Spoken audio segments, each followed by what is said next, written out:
So Paul, good to see you again so soon after the last time, standing in for John who's having a minor operation. How's life in the big chair so far?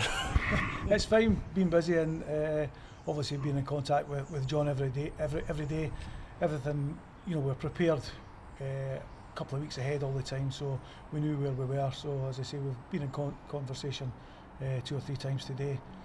John will go through his minor operation tomorrow. I don't think he'll make Saturday's game, but very hopeful that he'll be back on Tuesday against the Hearts. Good, yeah, and it'll be good to see him back.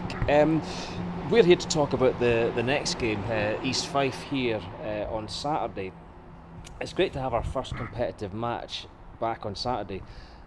Will it be a challenge, do you think, without a big noisy Derby crowd in the stands cheering the boys on? We'll certainly miss that. I think both teams will miss that. Speaking to some of the guys at Hearts, they missed the atmosphere on Tuesday, Tuesday night against Inverness, and I certainly think both teams will miss it. But we've been playing the pre-season games with no crowds, so we know what it's going to be like, and it's just something we'll have to deal with. Exactly. Yeah. With regards to our opponents, East Fife, now normally when you play somebody, you get a chance to personally go and watch them, or you have them watched. Has that changed any in these restricted times? We've managed to watch East Fife on 2 occasions. We watched them against Dunfermline, and we had somebody watching the game against Cowdenbeath on Tuesday. So we know what East Fife bring to the table. They've not made a hell of a lot of changes from last year, and it's always a very difficult opponent. I think the slight advantage is they've obviously had their first competitive game, and we're just going into our first one come Saturday. Right. And with regards to playing them last season, we know, as you said, what they're all about. We know they have strength in key areas in the park. They've not made many signings, but they've added Danny Swanson to their squad. One of several players to look out for. Very much so. We had some fantastic games against East Fife last year, and it's always a very, very competitive game, and I don't see it being any different come Saturday. Danny, Danny's a Premier League player who's dropped down the divisions now, a wee bit older, but still, got good quality, and he's certainly one that we'll have to look out for on Saturday with Danny and Ryan Wallace experience in the team, and Chris Higgins at the back. Good experienced players in their team, and they've obviously brought Jack Hamilton in from Livingston on loan, who will take the place of Anton Dowds.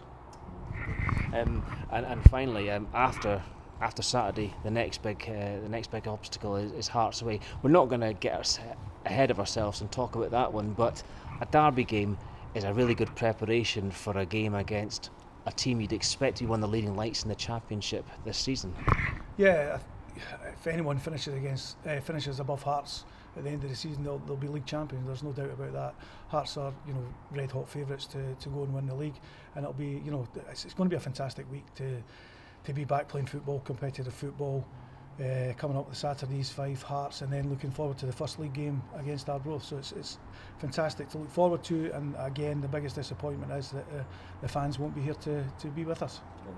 Final question, something just occurred to me. You went through the list of players affected by injury when we last spoke. Many of them likely to make the bench or the pitch on Saturday? Well, Brad and Regan both have trained Monday and Tuesday. They had no reaction whatsoever, so again we'll train tonight, so hopefully we'll have these two back in contention for Saturday. We'll look at Fernandes in training tonight and see if he can come through that, so possibility the 3 of them could be available for selection on Saturday. Happy days. Thanks for that. Good luck. Thanks, Neil.